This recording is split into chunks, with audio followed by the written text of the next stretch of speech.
Hi everybody, Tex-Mex here. Thanks for joining me for another video. Today I'm doing another episode of Dad's Old Guns, and I'm showing off my father's Walther PPKs. Now this particular PPKs is chambered in 32 ACP. Luckily I have some ammunition for it. This is an older box. I found a couple of older boxes and I was happy to have them. When we go out to the range here in a little bit, it's just very windy outside, so I wanted to show some stuff inside before we go out there and put some rounds through this beautiful little pistol. Now this particular guy was one of my father's carry pieces. It does have a little bit of wear on it. Not much. He took good care of his pistols, but it does show some wear around the edges. Likely where either had it in a fanny pack or some other carrying device.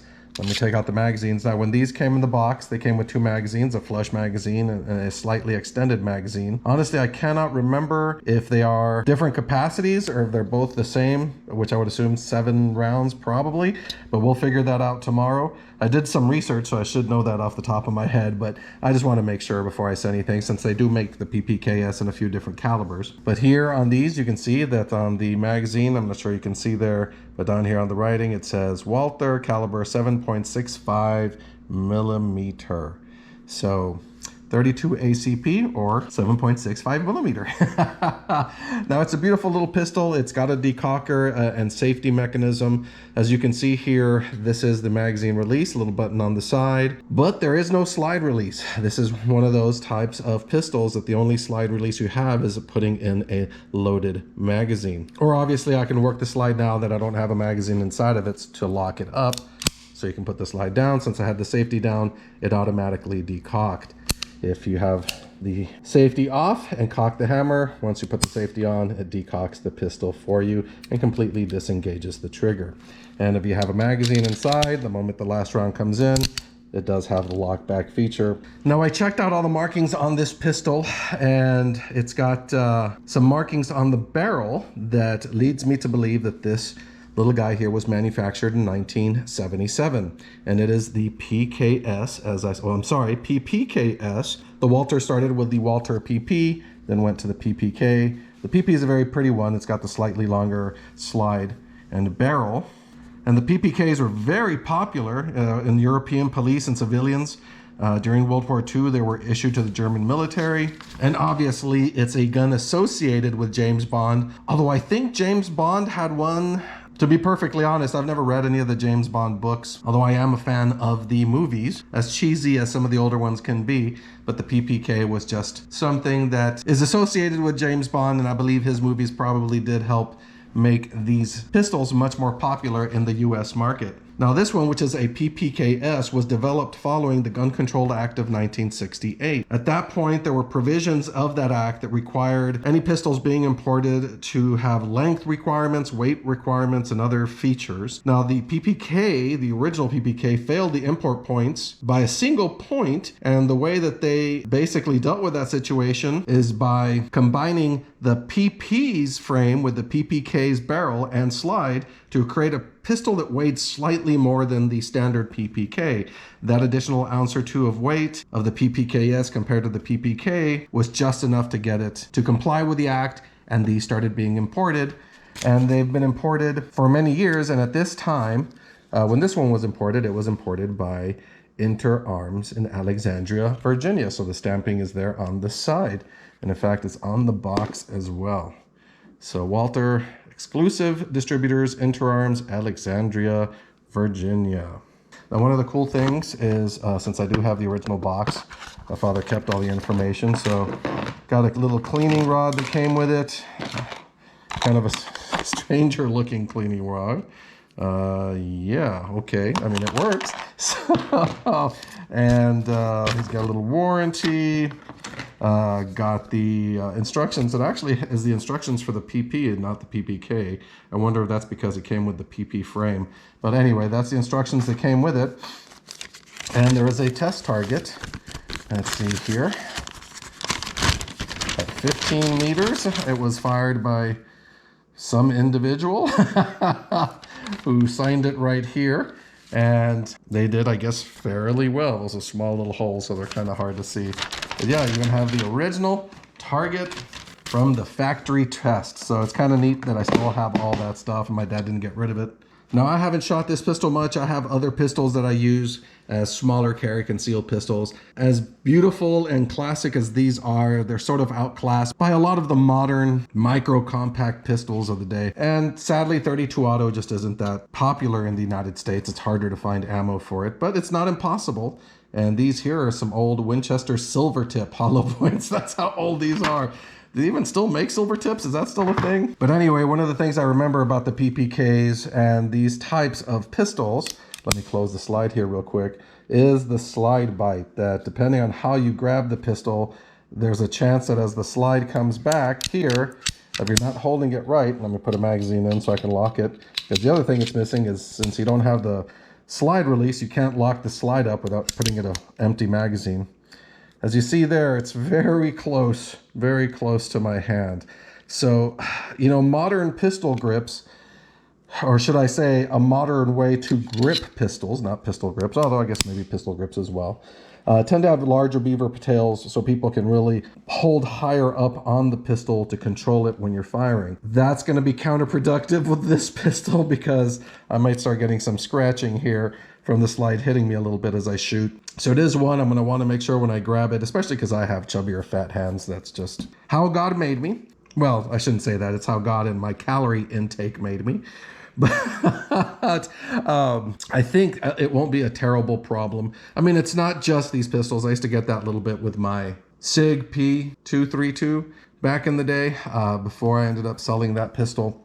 But I think like I said, as long as I don't hold this too aggressively hard under the beaver tail and try to really squeeze up on it, it hopefully won't be a problem.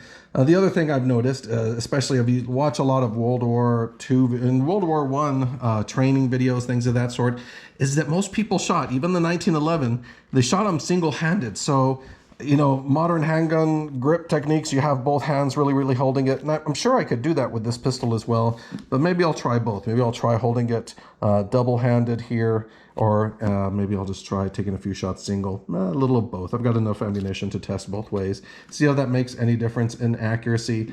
I mean, I don't expect this to be a terribly accurate pistol at any significant distance. I mean, let me show you. Let me crack the slide here again. I always like to keep checking that it's empty. I know that sounds silly, but it's the right thing to do. I mean, look at those sights. They're really small. I mean, luckily they do have a small marking there, and the front bead or the front dot does have some white paint in it. So you can see the sights, but they are very tiny. Not exactly what I would consider a combat sight, but certainly adequate for aiming. But they're not adjustable. Let's see here. Yeah, they are in a... Yeah, it looks like they're in a dove. No, the front sight is not in a dovetail. I'm sure there's some way to change that out. The rear sight is, so I guess you could drift the rear sight if you really wanted to, but that's not something I'm going to do today. We'll just see where it's hitting when I'm standing, you know, 5 to 10 yards away from the target. I'm not going to get very far. Unlike James Bond, who could take a little pistol like this and shoot the bad guy from 200 yards away, I think most individuals trying to shoot this pistol are going to have a difficulty really hitting anything much beyond 25 yards unless it is a very large target. I don't expect any complications other than, once again, as long as I avoid any slide bite in the back. I mean, it's just a typical simple blowback design that are typical for a lot of these smaller pistols, where the barrel is connected to the frame and it's just the weight of the slide that delays the blowback just long enough for the gases to escape the barrel and not shoot back at you once the chamber opens up. So anyway, you've heard me talk enough. This is a beautiful little pistol. Let's go ahead, get out to the range and see how it does. Or I should say how I will do shooting this little pistol somewhere between 5 and 10 yards. And here we are the following morning. It is a windy morning. We've got, it's a little hazy. We got a lot of dust coming in from West Texas. Now, one of the things I didn't point out last night, now hopefully you can see it in some of the better video I took, but obviously since this was manufactured in 1977, at least based on my research, we have made in West Germany little mark here, something that obviously was on German produced, well, West German produced optics and handguns throughout that period. Now I have these Winchester Super X silver tip hollow points, but I remembered I found this box of, let's see here, these are 71 grain metal Metal what? Case? Metal case? Well, aren't they all metal cases? Interesting. I'm not sure exactly what that means. Let's see, these, the self-defense ones were 3260 grain silver tip hollow points. I'm going to hold on to those just because, you know, who knows? Maybe at some point I decide that I want to use this for self-defense as a carry piece, because I feel like James Bond and I'm going to put on a suit and a nice watch. And, well, I can't go woo the ladies because I'm married. Can still run around and pretend that I'm a secret agent trying to save us from some plot from some horrible evil genius. So I'm going to go ahead and use these instead, the 71 grain metal case 32 auto. I mean, they're just full metal jacket. And what I'm going to do is I'm going to load up both of these magazines. I'm going to shoot the flush magazine first. I'm sure it's going to be a little trickier to shoot, and then follow that up with the extended magazine. And then I'll also figure out how many rounds each one of these takes. So let me get those set up. I've got a target already set up down there. Like I said, I'm going to probably do, I'll try 10 yards. I think 10 yards may not be too terrible. I think I don't really want to try to shoot this much past that. Let me get these loaded up and we'll go ahead and start shooting. Okay, let me try that again. Every time I set up my target, the wind keeps knocking it down. It's pretty windy out here. But anyway, I got both magazines loaded up. They take the same amount of ammunition. They both loaded 8 rounds. What I'm going to do is I'm going to shoot the flush magazine single-handedly, as was the custom for many people to do back in the day when these firearms were produced. And then the magazine, it's not an extended magazine, it's just a magazine with a finger extension. I'll do that double-handed and see if it makes any difference. I am here at 10 yards. So let's go ahead. Now, when I put the magazine in, it does not drop the slide. I confused that with an old Mauser pistol I have. I'll do a video with that one at some point, but that one, when you put in the magazine, it actuates the slide. This one, you put in the magazine, you still have to pull the slide back and go ahead and load that first round. So let's see how I do single-handed.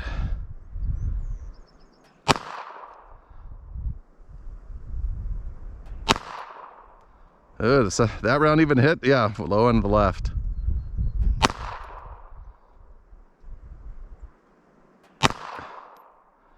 Pulling way to the left. There we go.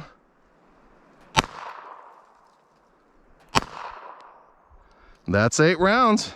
Not bad, not bad. I didn't think I'd be able to group that well at 10 yards.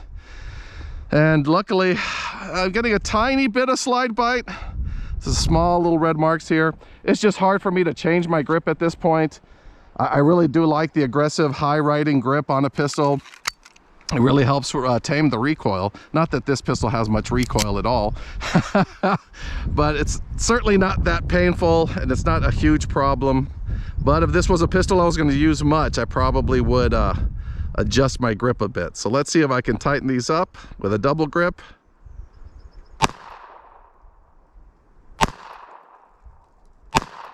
Oh yeah, doing much better.